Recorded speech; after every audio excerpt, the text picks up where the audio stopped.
السلام عليكم ورحمة الله وبركاته. dadkayga Soomaaliyeed waa idin salaamay sideed tihiin alxamdulilah anagana waa fiicannahay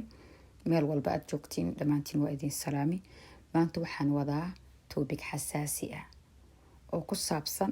gabdhaha gaar ahaan gabdhaha la qabo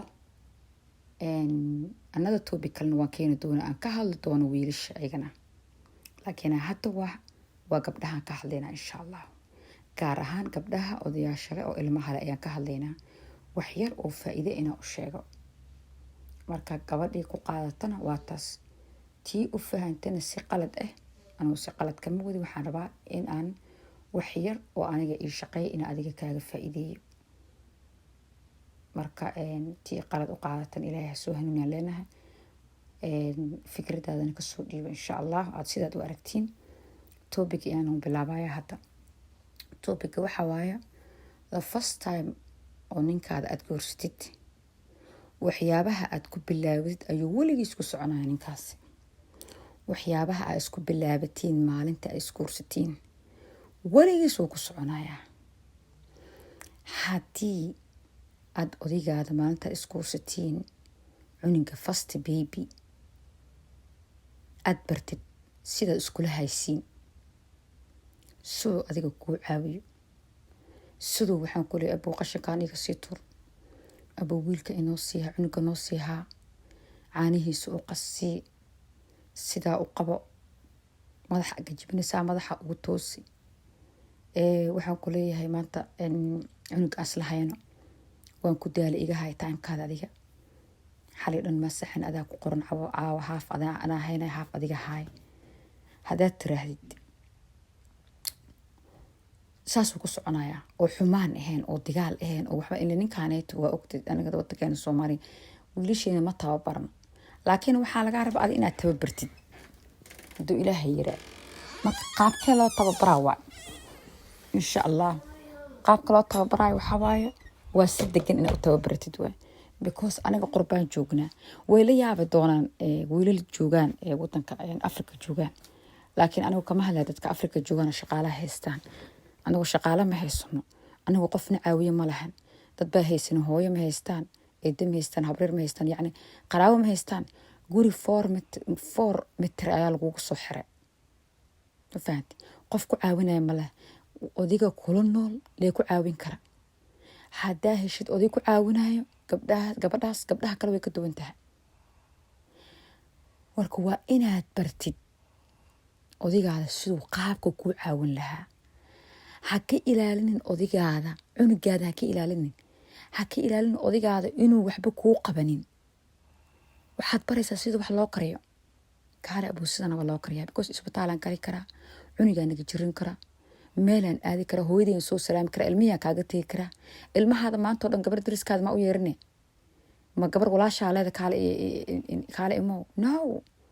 gabadhaada markay dhasho waxaa la rabaa inaad dabagaab xiratid cuntadaa u soo karisid waxaan ku leeyahay masqushaa iska dhaqdid aan waxaan ku leeyahay guriga aad kala hagaajid cunuga aad ka haysid inaad u soo yeeratid ma aha gabar kale ama maamo kaloo dariskaada kaale ee dimcana ii qaba waxaan kaale gurigan ii kala hagaaji no waashan waddankan dad iscaawinaya male walaashaa kugu soo sokaysa dariskaada hadday tahay dhib teeday haysata ayada teeda ayaa haysato kuma caawin karto mana ku eedi kartid maxay ii caawin weysa walaashii because teeda ayaa haysata waxaa la rabaa laba qolka ay isla nooshiin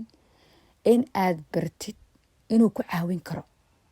cunugaas aad habeenkii u soo jeedid inuu asaga haaf hayn karo hadduu 8 hours soo shaqeeyo waxaa leedahay walaal dhigayso haafka ugu horeeyo ana waa saxana iga hay haafka ugu horeeyo haafka ugu dambeeya asagoo saxana birsha ku aadi karaa soo ma waxaa leedahay haafka ugu horeeyo iga hay haafka daba adaa haynaysid marka oo haafka daba waxaa kusoo toosahay waa ilaa 6 saac inta ka dambayso 1 o'clock adaa haynaysid asaga wuu saxday intaas gabadhaada markaad caawisidna markay ku baahan tahay wallahi weligeed inay ku iloobeen weligeed gabdhaha aad ayay maskiin u yihiin waxay rabaan wax garab qabto waxay rabaan wax caawiyo xilliyaha ay umal yihiin oo ama cunuga lagu qala dhici karto emotion waay waxyaaba istutusinaya xataa iyada dhan waa waxaa waayan kuley waxyaabo ayaa istutusinaya yacni all the time waxay rabtaa inay isku oyso waxay u oynaysa xataa ma qaanto because daalki ayaa ka batay laakiin bar ninkan kula nool aad waxaan ku leeyahay waxaan arkay gabdhan waxaan arkay markay dhasho ninka u hagaajinaya gurigiisa gooni qolkii u hagaajinaya oo qolka kasoo baxa iyada qol kale degaysaa qol kale markay degto qolkaasaa loo gogolaa ninkaasayt wax daaraya male waxaa le odayga qolkiisa waa halkaasoo jooga iyada qol kale hagaajisanaysaa caawa iyo maanta oo dhan cunigaasa wiiqla halkaasay taagan tahay wiiw cuniga halkaas u taagan yahay laba kalaa jirto oo yaryar oo halkaas u fadhido cunto ka rabta ninka waxba uma dirsanayso aakhir familkaas waxaa ku dhaco aakhir familka waxa u dambeeya burbur baa u dambeeya waayo gabadhaas way soo shideen gaariga gaaska markuu ka dhamaado sooma shido way shidaysaa dhibaatada markaad fiirisidna gabdhaha ayaa number one ka ahaa leedahay sometimes waxaa leedahay wiilasha laakiin anigu waan u fiirsaday gabdha badan arkay because ma barayaan cunuga u horeeya haddaad bartoo tirad kaal walaal way caawi odaygaada waxaan kula talnaa inaad guri kale aad u hagaajinin odaygaada haddaad dhashid geeska kale saa labadiin dhinac saa iskugu haaya yacni ha ku arko sida aad habeenkii oo dhan u soo jeedid oo cunuga ugu soo jeedid ha ku arko dhibaatadaas ha ku arko wuu kula dareema laakiin markaa gurigiisa aa gooni intaa u xirta gurigaasi aaba hal ipadkiis computerkiisa intuu qaato oo caawa dhan facebookiis iyo wixiisa ku jiro halkaa gurigaa kugu jiro oo adigana aad halkan ku rafaadsan tahay ood saaxad haysanin ood maalin nasanaynin waa soo shidee meeshaasna waxaa ka dhacaya dagaal iyo burburaa ka dhacaya marka siduu qoysaskeena aan noogu burburi lahayn in my idea waay ay wax ani ii shaqeeya idiin sheegaya ma aha waxaa meel ka soo qaatay ma aha this is my idea waa waxaan ii soo shaqeey waayo adigana gabadhayda walaasheedii haddaad qaadanayso waa ku kaa waa inaad ninkaada tababaratid the good way walaalow sidaan aan sameyno waxaasaa nagu dhici karo cunugaa naga jirin karo hooyaday baa aadi kara Afrika ilmahaada haysanayso waa ilmihiis inuu cuntada u karsan kara ilmihiis inuu qabaysan kara ilmihiis inuu cuntada siisan kara ilmihiis inuu iskoolka geyn kara inuu ilmihiis cunto u karin kara inuu adiga ku caawin karo inuu cunuga yariyo hadda dhashay uu ka caawin karo ku dhigi karaa anaa hayna or isaxa xabiibti or isaxa ay gabadha naab qaadato guriga haddaa saa ku bilaawdid cunugaada u horo familkaas sidoo horta wax walba way qoran tahay kala daga waa wax alla soo qoran waa laakiin most of them guryaha way taagan yihiin guryahaasita most of them because gabadhaasita waxay garab ka haystaa ninkeedii baa saa u tiirinay oo saa u caawinay because qof kuu soo galay male 4 mitriyaan ku xiranahay hadda maybe niman kale hadda Soomaali jooga markay dhageystaan waxay u maleynayaan waxaa iska dhahay gabdhaha qurbaha jooga aad ay u dhibaataysan idink ma fahmi kartiin shaqaalana ma joogo qof iriid noogu soo galay male waa ninka adiga ku qaba iyo adiga bas waa iyo ilaahigiina tiin iyo ilmahaada marka waxaa la rabaa ninkaasi inuu ku caawiyo aad bartid sidoo ku caawin lahaa in aad bartid sidoo uu ku caawin lahaa cunugaada aad inta soo qaadid leed gabar walaasheed ii haay iska daa walaalay ha sameeynin bar ninkaada inuu ilmahaada ku haaya ilmaha inuu asaga haysan karo ilmahaada qof kale ha u geynin asaga hayna waa isku bedelaysiin adiga markuu asaga meel jiro oo ama ku soo adeegay adiga haysanaysid adiga hadaa rabto inaad meel aadid ama shaqo inaad aad shaqada isku bedela shaqada waa isku bedelaysa ninka ha dhibin qof walaalka ha dhibin oo ilmaha ii hay ilmaha ku wareerin because ayada teed haysata maybe ilmo kale haysata ayadaaba teed iyo gurigeeda la dhil gareynaysa adi maxaa ugu diray dhibaatadaada kor ha ka saaran gabadha yar ida dhibaataysan bar ninkaada inaa ilmaha isla hayn kartiin ninkaada inaa ilmaha cunuga ugu tagi kartid asoo adeegan kartid ninkaada inaa cunuga ugu tagi kartid aa shaqayn kartid shaqada isku bedesha kana galabta ha galo qofka kalena subaxdii ha galo hadaa rabti labadiina isla shaqaysatiin haddii idinkaaba go-aasan labadiina isla shaqaysatiin ninkaada bar okay kasoo qaad ninkaada taraagalo waaye waa taraaglay soomaa markuu imaado oo guriga ku imaado inuu nastana uu rabaa ka nasta laakiin the same time ilmahan aad loo wareeganayso qof kale u geynayso iska daa asaga ha ku haayo isla haaya ninkan bar inuu ilmaha ku heen karo because dhibaatada way nagu soo noqotay gabdho badan aad bay u calaacalayaan burburkii waa nagu batay gabadhii way dagaalay keenay maanta dhan waa gabadhan way xanaaqsan tahay gabadhan way stuuf